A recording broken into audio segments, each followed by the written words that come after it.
بسم اللہ الرحمن الرحیم۔ محترم ناظرین، السلام علیکم ورحمۃ اللہ وبرکاتہ۔ بلرام پور میں نعوذ باللہ کعبہ شریف کی بحرمتی۔ تفصیلات کے مطابق بلرام پور میں ڈور میٹ پر نعوذ باللہ کعبہ شریف بنے ہونے سے مسلمانوں نے بازار کے سامنے جم کر ہنگامہ کیا۔ معاملہ جمعہ کی شب دیر رات تحصیل اترولہ کے نگر میں واقع شیاما پرساد مکھرجی چوراہے کے قریب کا ہے، جہاں فروختگی کے لیے رکھے ڈور میٹ پر خانہ کعبہ کی تصویر بنی ہوئی تھی، جس سے مسلمانوں کے جذبات مجروح ہوئے اور انہوں نے ناراضگی ظاہر کی ہے۔ اس دوران جم کر ہنگامہ ہوا، وی بازار مرد آباد کے نعرے لگائے گئے۔ وہیں دوسری طرف مسلمانوں نے وی مارٹ کے ذریعے خانہ کعبہ والی ڈور میٹ کو لے کر پولیس میں شکایت درج کراتے ہوئے کارروائی کا مطالبہ کیا ہے۔ ہنگامہ کے پیش نظر پولیس اور انتظامیہ نے کارروائی کرتے ہوئے وی مارٹ کے باہر بڑی تعداد میں پولیس فورس تعینات کر دی۔ افسران نے مشتعل بھیڑ کو سمجھا بجھا کر واپس بھیج دیا۔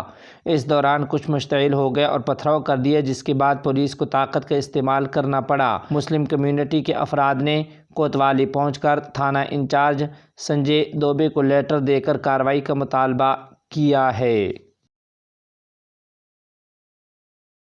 فخر المحدثین شیخ الحدیث مولانا عبدالسلام رحمہ اللہ کا انتقال اور تدفین۔ تفصیلات کے مطابق ضلع کے معروف عالم دین فخر المحدثین شیخ الحدیث مولانا عبدالسلام کا طویل علالت کے بعد گزشتہ کل انتقال ہو گیا تھا۔ مرحوم کے انتقال کی خبر جیسی ہی عوام تک پہنچی تو ان کی رہائش گاہ موضع پموڑا میں ان کے آخری دیدار کے لیے عوام کا ہجوم امڈ آیا۔ مرحوم کی عمر 81 برس تھی۔ انہوں نے دارالعلوم سے فراغت کے بعد رائے پور، ٹھنڈیڑا وغیرہ مدارس میں درس تدریس کا کام انجام دیا اور تقریباً 45 برس سے مدرسہ شاہی مراد آباد میں شیخ الحدیث کے عہدہ پر فائز تھے۔ مرحوم نے پسماندگان میں 3 بیٹے اور 5 بیٹیاں چھوڑی ہیں۔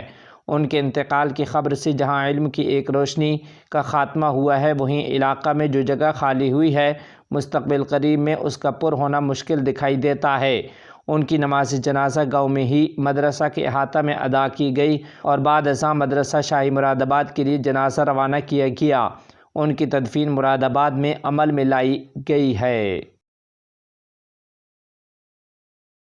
مشرق وسطیٰ کے حالیہ واقعات پر امارت اسلامیہ افغانستان کی وزارت خارجہ کا بیان۔ تفصیلات کے مطابق افغان حکومت نے اسرائیل پر ایرانی حملے کو جائز قرار دیتے ہوئے کہا ہے کہ ایران نے دفاعی اقدامات کیے ہیں۔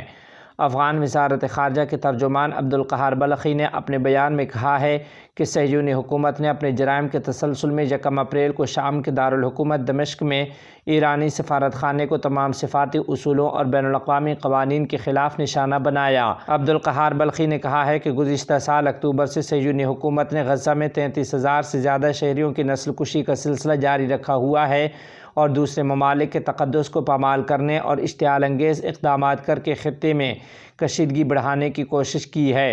امارت اسلامیہ افغانستان دنیا اور خطے کے تمام مؤثر ممالک سے مطالبہ کرتی ہے کہ وہ صہیونی حکومت کے جرائم کو روکنے کے لیے اپنی کوششیں تیز کرے تاکہ بحران کو مزید بڑھنے سے روکا جا سکے۔ افغانستان میں بارشوں اور سیلابوں سے 50 افراد شہید اور زخمی۔ تفصیلات کے مطابق ڈیزاسٹر مینجمنٹ کی وزارت کے ترجمان مولوی محمد عبداللہ جان کا کہنا ہے کہ جمعہ کے روز سے اب تک ملک میں بارشوں اور سیلابوں سے 33 افراد شہید، 27 افراد زخمی اور 606 مکانات کل اور جزوی طور پر منہدم ہوئے ہیں۔ اسی طرح 200 جانور ہلاک اور 1000 سے زائد خاندان متاثر ہوئے ہیں۔ ایران کا جوابی حملہ اسرائیلی جرائم کا فطری رد عمل ہے۔ تفصیلات کے مطابق اسلامی تحریک مزاحمت حماس نے کہا ہے کہ جمہوریہ ایران کی طرف سے اسرائیل کے خلاف کی جانے والی فوجی کارروائی ایک فطری حق ہے اور دمشق میں ایرانی قونصل خانے کو نشانہ بنانے اور وہاں پاسداران انقلاب کے متعدد رہنماؤں کو قتل کرنے کے جرم کا فطری رد عمل ہے۔ ایک بیان میں حماس نے خطے کی ریاستوں اور عوام کے صہیونی حملوں کے خلاف اپنے دفاع کے فطری حق پر زور دیا۔ انہوں نے کہا کہ ہمارے عرب اور اسلامی اقوام دنیا کے آزاد لوگوں اور خطے کے مزاحمتی قوتوں سے مطالبہ کرتی ہیں کہ وہ طوفان اقصیٰ ہمارے فلسطینی عوام کی آزادی، حریت، حق خود ارادیت اور القدس کو فلسطینی ریاست بنانے کے لیے فلسطینی قوم کا ساتھ دیں۔ خیال رہے کہ ہفتے کی شام ایرانی پاسداران انقلاب اسلامی کی قیادت نے سینکڑوں ڈرون اور میزائل داغ کر اسرائیلی قابض ریاست کے خلاف فوجی آپریشن کے نفاذ کا اعلان کیا ہے۔ ثالثوں کی تجاویز پر جواب دے دیا، اصولی مطالبات پر قائم ہیں۔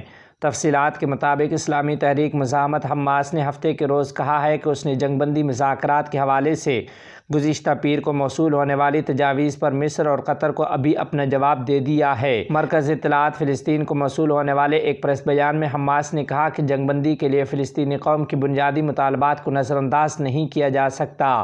انہوں نے زور دے کر کہا کہ ان مطالبات میں مستقل جنگ بندی، پورے غزہ کی پٹی سے قابض فوج کا انخلاء، بے گھر ہونے والوں کی اپنے علاقوں اور رہائش گاہوں میں واپسی، امداد کی فوری فراہمی، امداد کے داخلے کو تیز کرنا اور تعمیر نو کا آغاز شامل ہے۔ حماس نے فریقین کے درمیان قیدیوں کے تبادلے کے سنجیدہ اور حقیقی معاہدے کے لیے اپنی تیاری کا اشارہ دیا ہے۔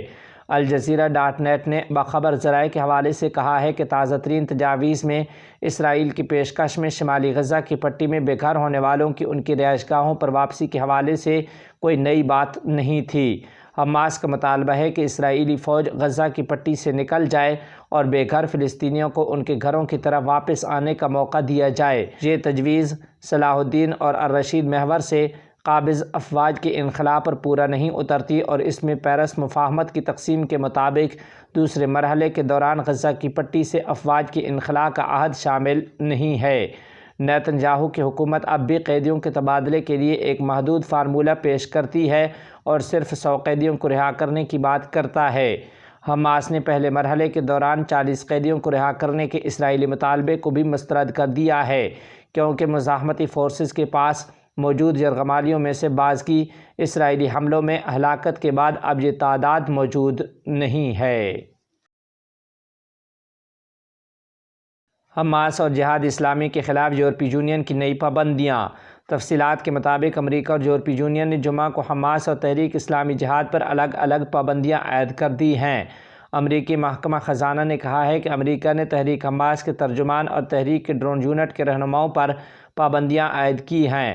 یورپی یونین نے حماس کے عسکری ونگز اور تحریک اسلامی جہاد پر 7 اکتوبر کو اسرائیل پر حملے کے دوران جنسی تشدد کے دعووں کے پس منظر میں پابندیاں عائد کیں۔ اس رپورٹ کے مطابق یورپی یونین نے ایک بیان جاری کر کے کہا ہے کہ جہاد اسلامی فلسطین کی فوجی شاخ سرایا القدس، حماس کی فوجی شاخ عز الدین القسام بریگیڈ اور حماس سے وابستہ ایک اور تنظیم ایلیٹ فورس پر پابندی لگا دی گئی ہے۔